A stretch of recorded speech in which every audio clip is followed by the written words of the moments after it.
दोस्तों JKSSB forester और forest inspector की क्लासेस का ये हमारा कंटिन्यूएशन हो रहा है और आज हम केमिस्ट्री का जो थर्ड एपिसोड है वो कंटिन्यू करने जा रहे हैं। और आज की इस वीडियो में आपकी इंफॉर्मेशन के लिए बता दूं, मैं यहाँ पे हमने आज जो चैप्टर स्टार्ट करना है वो gas laws and solution start करना है। लास्ट क्लास में हमने दो चैप्टर्स किए थे, chemical bonding and redox reaction किया था। तो अब हम जो है आज की इस वीडियो में गैस लॉज एंड सॉल्यूशन पढ़ने जा रहे हैं। ठीक है, तो भाई सीधा स्ट्रेट फॉरवर्ड जंप करते हैं अपने क्लास की तरफ और स्टार्ट करते हैं। देखिए, चैनल को सब्सक्राइब करना या फिर वीडियो को लाइक करना या फिर शेयर करना वो तो आपको पता ही है भाई कि वो चीज़ तो करनी है। ठीक है, उस चीज़ पे मैं यहाँ पे अलग से नहीं बताऊँगा। तो चलिए यहाँ पे आज का क्लास स्टार्ट करते हैं। आप में से बहुत सारे लोगों का फीडबैक आया था कि सर जो आप क्लासेस पढ़ाते हो, आप क्लासेस तो ले रहे हो, बहुत अच्छा ले रहे हो, समझा रहे हो, लेकिन थोड़ा सा आपकी स्पीड जो है वो काफ़ी तेज़ है।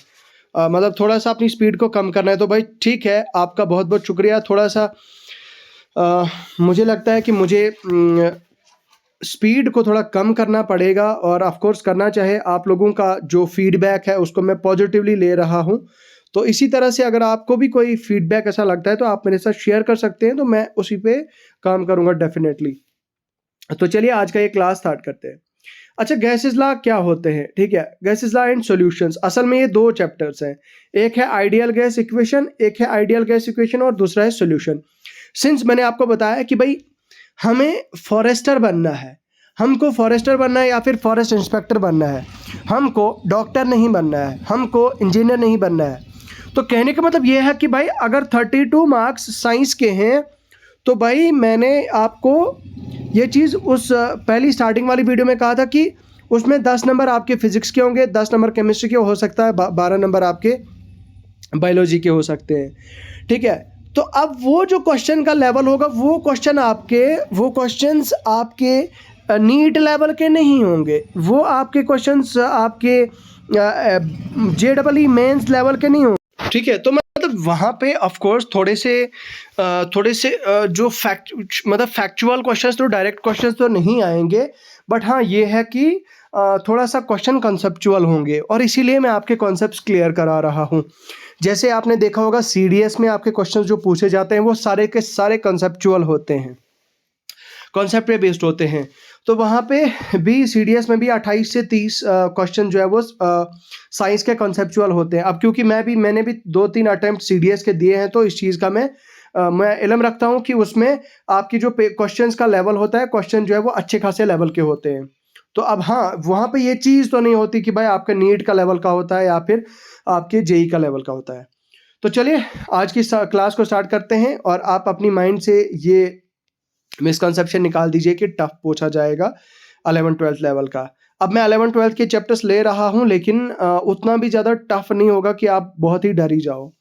अब सबसे पहले भाई गैसेस लॉ क्या होते हैं? गैसेस में क्या होती है? डिपेंडेंसी होती है टेम्परेचर पे, प्रेशर पे और वॉल्यूम और मास। मतलब ये जो गैसेस होती हैं, जितनी भी गैसेस होती हैं वो किस पे डिपेंडेंट होती हैं? टेम्परेचर पे डिपेंड होती हैं, आपके प्रेशर पे होती हैं, वॉल्यूम पे और मास पे। ये सारी 4 फैक्टर्स हैं, इनके ऊपर जो है वो डिपेंडेंट होते हैं।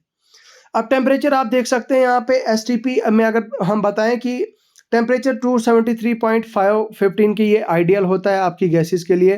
प्रेशर आपका 1 एटमॉस्फेयर यूनिट होता है। ठीक है, तो इसी तरह से 101.35 के ठीक है, तो उसके अलावा यहाँ पे वॉल्यूम आप देख सकते हैं 22.4 लीटर जो है वो इस तरह का होना चाहिए। ठीक है, अब यहाँ पे जो आपका पहला लॉ है वो है बॉयल्स लॉ।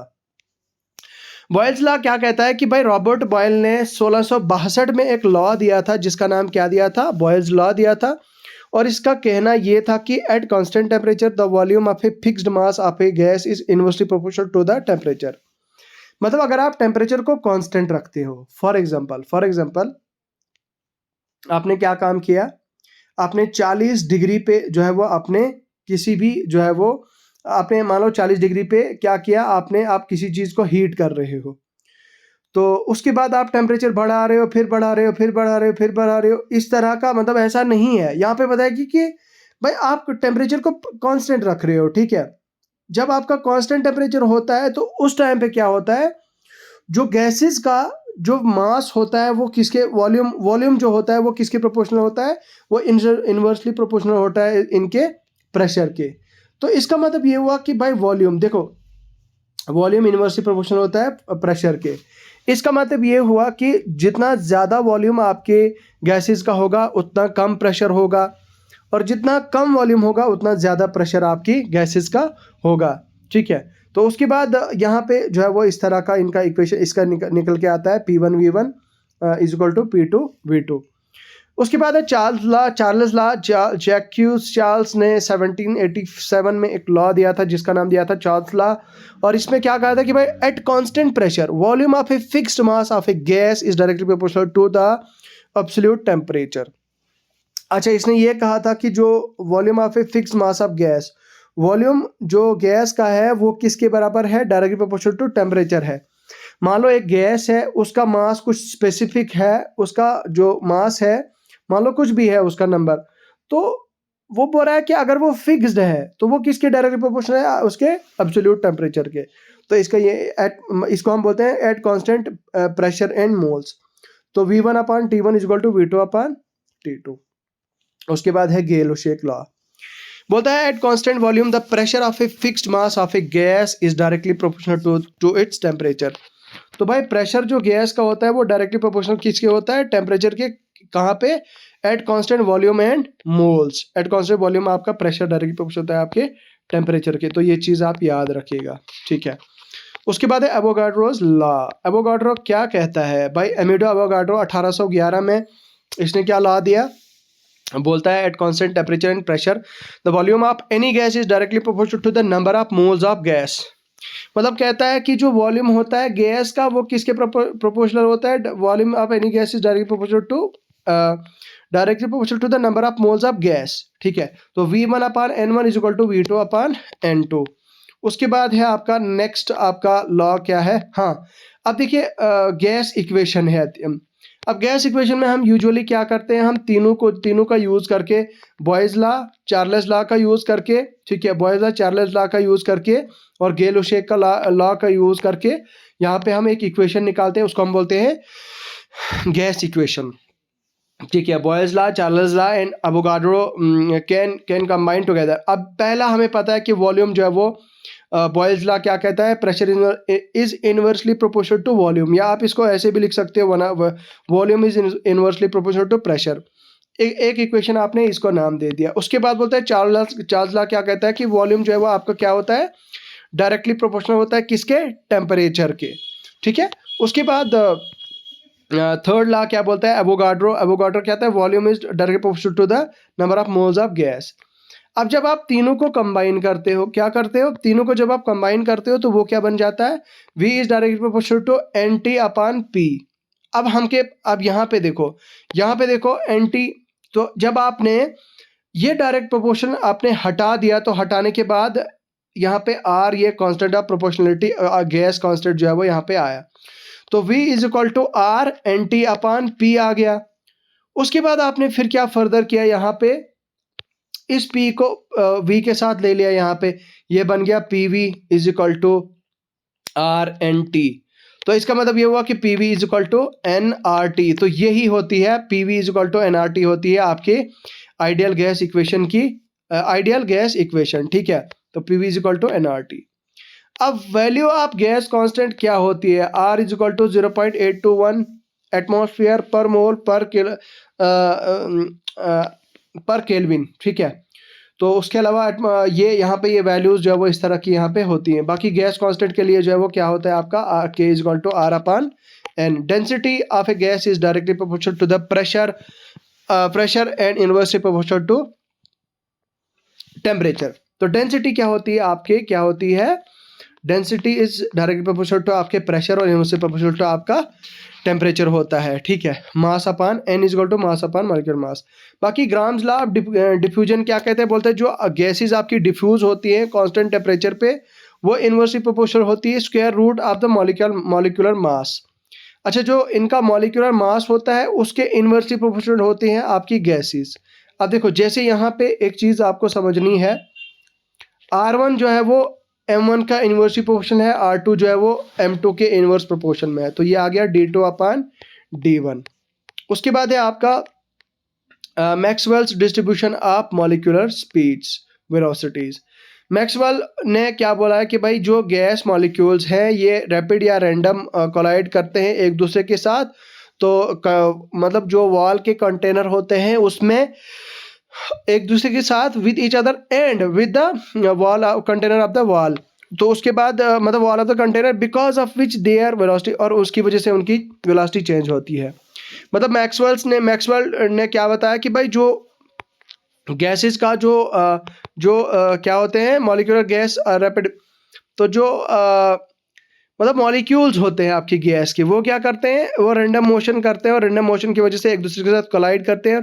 कोलाइड करने के बाद जो है वो उनके उस मतलब एक दूसरे के साथ भी कोलाइड करते हैं और कंटेनर की जो कंटेनर होता है उसकी एजेस के साथ भी कोलाइड करती है। ठीक है, उसके बाद है दोस्तों आपका नेक्स्ट है आपका सोल्यूशन। ठीक है, अब सोल्यूशन में क्या क्या चीजें हैं यहाँ पे थोड़ी सी पढ़ने की कोशिश करते हैं। देखिए सोल्यूशन क्या होता है, सोल्यूशन होता है होमोजीनियस मिक्सचर किसका, दो या दो से ज़्यादा सबस्टांसेस का on molecular level is called a true solution और सोल्यूशन। देखो जब भी हमारा पानी के साथ या किसी भी लिक्विड के साथ हम कोई चीज़ मिक्स कर देते हैं, मिला देते हैं, तो वो जो मिक्सचर बनता है वो आपका क्या बनता है, वो सोल्यूशन बनता है। अब जो सबस्टांस जो डिजॉल्व हो जाते हैं लिक्विड में टू मेक ए सोल्यूशन उसको हम बोलते हैं सॉल्यूट। ये चीज़ आपको बहुत ज़्यादा ज़रूरी जो है वो पता होनी चाहिए। वो चीज़ जो डिजॉल्व हो जाए आपके लिक्विड में उसको हम बोलते हैं सॉल्यूट। और जो डिजॉल्व इन जो जिसमें डिजॉल्व मतलब ये हुआ कि इन शॉर्ट में अगर आपको सीधी सिंपल लैंग्वेज में समझाऊं तो मान लो आपने अपने जो पानी है पानी में साल्ट मिलाया, ठीक है, सॉल्ट जो मिलाया आपने, सॉल्ट क्या है वो कम क्वांटिटी में, वो लेस क्वांटिटी में मिलाया आपने एज कंपेयर टू वाटर। मतलब पानी का एक पूरा भरा हुआ गिलास है यार, उसमें थोड़ा सा सॉल्ट मिलाया आपने, वो जो थोड़ा सा सॉल्ट आपने मिलाया उसको बोलते हैं हम सोल्यूट, और जो बहुत ज्यादा क्वांटिटी में है उसको हम क्या बोलते हैं, सॉल्वेंट। क्या बोलते हैं, सॉल्वेंट। ठीक है, उसको हम बोलते हैं सोल्यूट और सॉल्वेंट। ठीक है, याद रखिएगा ये टर्म आगे यूज होगी इसलिए याद रखिएगा। अब true solution does not scatter light and it's particles cannot be seen even. अच्छा, जो सोल्यूशन होती है भाई ट्रू सोल्यूशन, उसमें हम उसके पार्टिकल्स को हम देख नहीं सकते हैं विदाउट माइक्रोस्कोप, खुली आंखों से नहीं देख सकते हैं। जैसे अभी मैंने आपको बताया साल्ट का सोल्यूशन, जैसे सी वाटर है या शुगर सोल्यूशन है, कॉपर सल्फेट है, विनेगर है, एटसेट्रा।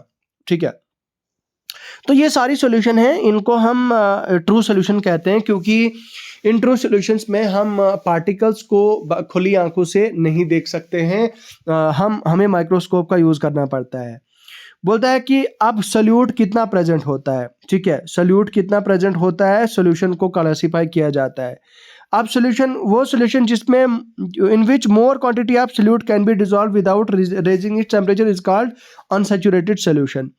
मतलब ये कि भाई वो सॉल्यूशन जिसमें क्या होता है कि quantity of A solute can be dissolve without अच्छा, मतलब आप बगैर किसी टेम्परेचर के, आप टेम्परेचर रेज करने के, आप मान लो आपने एक बड़ा सा एक कंटेनर लाया, एक बड़ा सा टब लाया, बड़े से टब में आपने वो पानी था और पानी में आपने क्या बहुत ज़्यादा शुगर डाल दिया या बहुत ज़्यादा सॉल्ट डाल दिया। जब बहुत ज़्यादा सॉल्ट डाल दिया तो बगैर आपने इस पानी को गर्म नहीं किया, लेकिन अगर वो उसको जो डिज़ोल्व करेगा, अगर उसने वो डिज़ोल्व किया, वैसे तो बहुत जल्दी वो डिज़ोल्व नहीं करेगा बगैर हीट किए, तो अगर मतलब ऐसी सॉल्यूशंस भी होती है जो बगैर डिज़ोल्व सोल्यूट मतलब उसको डिज़ोल्व करती हैं, तो वो सॉल्यूशन जो उस वाटर को वो उस सोल्यूट को डिज़ोल्व कर, मतलब यहाँ पे क्या बोल रहा है कि डिज़ोल्व कर देती हैं बगैर टेम्परेचर के इंटरफेरेंस के, तो उसको हम क्या बोलेंगे, अनसैचुरेटेड सोल्यूशन। बाकी सोल्यूशन जिसमें no more solute can be dissolve, जिसमें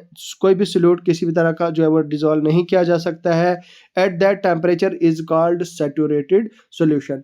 जिसमें कोई भी ज़्यादा मतलब कोई भी सोल्यूशन जो है वो डिज़ोल्व नहीं किया जा सकता है, उसमें हम क्या बोलते हैं, सैचुरेटेड सोल्यूशन। उसके बाद है आपका concentration of solution. Concentration of solution होता है, बोलता है amount of solute dissolved in unit weight और volume of a solution to the strength.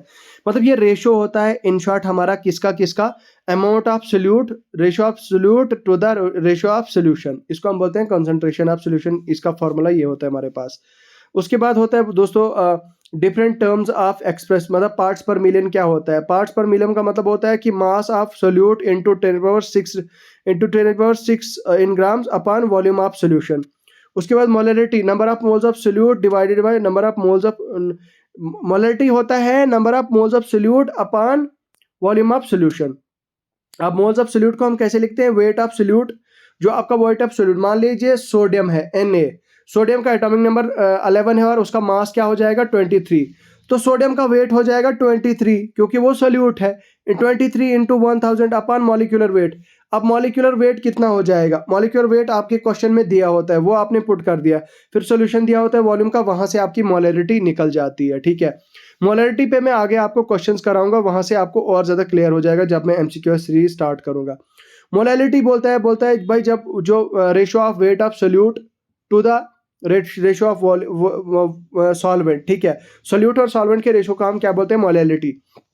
Dissolve in 100 gram of solvent, इसको हम ऐसे भी बोलते हैं कि the number of moles of A solute dissolve in 100 gram of solvent, इसको हम मोलरिटी बोलते हैं। Wait of solute into 1000 divided by weight molecular weight of solvent. ठीक है, तो उसके बाद वेट ऑफ सोल्यूट, तो भाई हमें पता होता है कि भाई कितना है हमारा सोल्यूट जो भी है उसका जो डबल होता है वो क्या होता है, वेट होता है। लेकिन मॉलिक्यूलर वेट जब भी हम क्वेश्चन करते हैं तो वो हमें दिया होता है और वेट ऑफ सॉल्वेंट भी हमें मैक्सिमम केसेस में दिया होता है।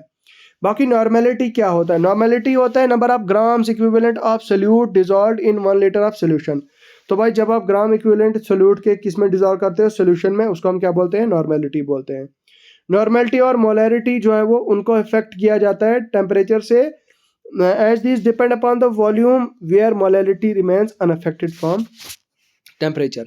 अच्छा, हेनरी लॉ क्या कहता है, हेनरी कहता है कि भाई एक पर्टिकुलर टेम्परेचर जो होता है, जो एक पर्टिकुलर टेम्परेचर पे जो गैसेस की सॉल्युबिलिटी होती है मतलब लिक्विड में, वो किसके प्रोपोर्शनल होती है, directly proportional to the pressure of the मतलब सॉल्वेंट के। ठीक है, यहाँ पे आपको थोड़ा सा समझाता हूँ मैं। बोलता है कि एक पर्टिकुलर टेम्परेचर है, मान लो 26 डिग्री सेल्सियस या फिर मान लो 270 केल्विन, इस तरह का कोई भी आप टेम्परेचर एज्यूम कर लें। तो जब आप ऐसा टेम्परेचर जो है वो एज्यूम करते हैं, मान लीजिए 25 डिग्री सेल्सियस, तो उसको जब आपने एज्यूम किया, the solubility of a gas is directly proportional to the pressure. तो जो गैस की सॉल्युबिलिटी होती है वो डायरेक्टली प्रोपोर्शनल टू किसके होती है, प्रेशर होती है। मतलब जो गैस होती है वो सॉल्युबल हो जाती है कितने, मतलब अगर जितना ज़्यादा प्रेशर होगा उतनी ज़्यादा वो सॉल्युबल रहेगी, जितना कम प्रेशर रहेगा उस गैस का उतना कम वो सॉल्युबल रहेगी। ठीक है, उसके बाद बोलते हैं उसकी एप्लीकेशंस क्या होती है। भाई जो आपका हेनरी लॉ है उसका यूज़ कहाँ किया जाता है, आपके सॉफ्ट ड्रिंक्स में, जैसे सोडा वाटर होता है, बोटल्स वगैरह जो सील की जाती हैं, ठीक है, उनमें यहाँ पे वो यूज़ होता है। ठीक है, उसके बाद हेनरी का लॉ बोलता है to minimize the painful effects of bends accompanying depression in sea beds में भी उसका काफ़ी ज़्यादा यूज़ होता है। ब्रीदिंग गैस में भी हीलियम गैस भी सॉल्युबल उसका यूज़ होता है। ऑक्सीजन डाइल्यूटेड विद नाइट्रोजन के साथ जब आप ऑक्सीजन को डाइल्यूट करते हो तो उस टाइम पे भी ये जो है वो हाई सॉल्युबिलिटी हो जाती है नाइट्रोजन की ब्लड में। ऑस्मोसिस क्या होता है भाई, ये एक मोमेंट होती है, मतलब फ्रॉम मोमेंट ऑफ सोल्यूशन, यहाँ पे देख सकते हैं आप, solvent molecules from solution of lower concentration to the higher concentration. मतलब ये कि इन शॉर्ट यहाँ पे आपने एक टब रखा है, यहाँ से आपने बीच में एक पाइप रखी है, इधर से आपने दूसरा टब रखा है, ये टब आपका भरा हुआ है, मान लीजिए यहाँ पे आपने एक स्टॉपर लगाया हुआ है, ये टब आपका भरा हुआ है पानी से। अब आप क्या काम करोगे, ये जो है वो ये हायर कंसंट्रेशन है, ये आपकी हायर कंसंट्रेशन है, ये आपकी लोअर कंसंट्रेशन है। आप क्या काम करोगे, इस टैप को आप खुला छोड़ दोगे तो ये पानी यहाँ से इस तरह से मूव करने लग जाएगा और इस तरह से जो है वो ये भरने लग जाएगा। तो उसके वो हम बोलते हैं ऑस्मोसिस। मतलब जब हमारे जो मूवमेंट होता है सॉल्वेंट का, मैंने आपको सॉल्यूट बताया जो डिजॉल्व हो जाता है और सॉल्वेंट जो डिजॉल्व करता है। अब वाटर इससे चला गया तो भाई इसमें क्या हुआ, यहाँ से इधर की तरफ चला गया, from higher concentration to lower concentration जब ये गया तो इसको हम क्या बोलते हैं, इसको हम बोलते हैं ऑस्मोसिस प्रोसेस। और जो बीच में इसके होता है, इसकी हेल्प से जो होती है पासेज, इसको हम बोलते हैं सेमी परमिएबल मेम्ब्रेन, SPM इसको हम बोलते हैं, ठीक है। तो इसको हम क्या बोलते हैं, सेमी परमिएबल मेम्ब्रेन। अगर प्रेशर जो है वो किससे, ऑस्मोटिक प्रेशर से ज़्यादा होता है तो apply to the solution of high concentration reverse अच्छा, मतलब मान लो अगर आपने क्या काम किया, आपने एटमॉस्फेरिक प्रेशर जो आपका, ऑस्मोटिक प्रेशर जो आपका होता है, pressure required to stop osmosis, तो मान लो ऑस्मोटिक प्रेशर एक ऐसा प्रेशर होता है जो प्रेशर आपका ऑस्मोटिक ऑस्मोसिस को स्टॉप करने के काम आता है। मतलब मान लो आपका लिक्विड एक हायर कंसंट्रेशन से लोअर में जा रहा है, तो वहाँ पे आपका जो यूज़ होगा उसको क्या बोलेंगे हम, वो प्रेशर होगा, वो उसको हम क्या बोलते हैं, ऑस्मोटिक प्रेशर बोलते हैं। अब बोलता है यहाँ पे कि भाई आप क्या काम कर रहे हो कि जब आपका प्रेशर जो है वो ऑस्मोटिक प्रेशर से ज़्यादा है, तो जो अब जब आप अप्लाई करते हो सॉल्यूशन पे हाई कंसंट्रेशन की, तो उसमें रिवर्स ऑस्मोसिस होता है। मतलब पहले लोअर कंसंट्रेशन से हायर कंसंट्रेशन की तरफ जो है वो फ्लो करने लग जाता है। आइसोटोनिक सॉल्यूशंस क्या होती हैं, have same concentration and osmotic pressure, जिसमें 91% आपका क्या होता है, सोडियम क्लोराइड और RBCs का होता है। बाकी डिफ्यूजन क्या होता है, डिफ्यूजन होता है, प्रोसेस होता है स्पॉन्टेनियस मिक्सिंग ऑफ गैसेस, मतलब जब आपकी गैसेस हो जाती हैं, मिक्स हो जाती हैं आपस में, तो वो उनके गैसेस के मिक्स होने को हम क्या बोलते हैं, डिफ्यूजन बोलते हैं, डिफ्यूजन ऑफ गैसेस बोलते हैं। Molecules of a substance move from bigger higher concentration to the lower concentration, इसमें भी आपका यही होता है, डिफ्यूजन बोलता है, हायर कंसंट्रेशन से लोअर कंसंट्रेशन में आपकी जो है वो आपकी गैस वो हो जाती है। It is the highest, it is the rate, it's rate is heist from gases for gases and lovers, मतलब गैसेस आपकी बहुत ज़्यादा जल्दी डिफ्यूज़ हो जाती है, मतलब लीक हो जाती हैं। लीक होने को ही हम एक तरह का डिफ्यूज़ होना भी बोल सकते हैं, ठीक है। फ्रॉम लोअर मतलब जो आपका lower level to higher level, higher level to lower level. अच्छा, its rate is highest for gases. उसके अलावा बोलता है कि हमारा जैसे कि मान लो जब हम खाना बनाते हैं, तो खाना बनाते टाइम भी हमें वो जो स्मेल पहुंचती है हमारी नाक तक, दूर दूर तक पहुंचती है, तो वो किसकी वजह से होता है, वो गैस डिफ्यूज़ हो जाती है, वो डिफ्यूजन ऑफ गैसेस की वजह से होती है, ठीक है। इसी तरह से दोस्तों अगर आप कोई भी चीज़ दूसरी चीज़ पकाते हैं, तो वहाँ पे जो है वो आपकी जो गैस डिफ्यूज़ हो जाती है, वहाँ पे स्मेल हो जाती है, उसको वहाँ पे हम डिफ्यूजन बोलते हैं। तो आज का ये हमारा जो थर्ड क्लास है यहाँ पे समाप्त हो जाता है। तो अब हम आज की इसके बाद एक और चैप्टर आज की इस हम क्लास में करेंगे, और उसके बाद हम नेक्स्ट जो है वो आने वाली 2 से क्लासेस में आपका 12th का 11th और 12th का जो केमिस्ट्री है वो भी कंप्लीट कर देंगे, और उसके बाद हम आपका बायोलॉजी का चैप्टर उठाएंगे। तो चलिए अभी के लिए मुझे लगता है अभी के लिए मुझे दीजिए इजाज़त, वक्त हो चुका है। ये PDF आपको मेरे Telegram channel the exam counsellor पे मिल जाएगा। इस वीडियो को लाइक करें, शेयर करें, प्यार बरसाएं, अपना कमेंट करें। आपको कोई भी राय देनी है तो अभी राय दें। बाकी मुझे दीजिए इजाज़त, खुदा हाफ़िज़।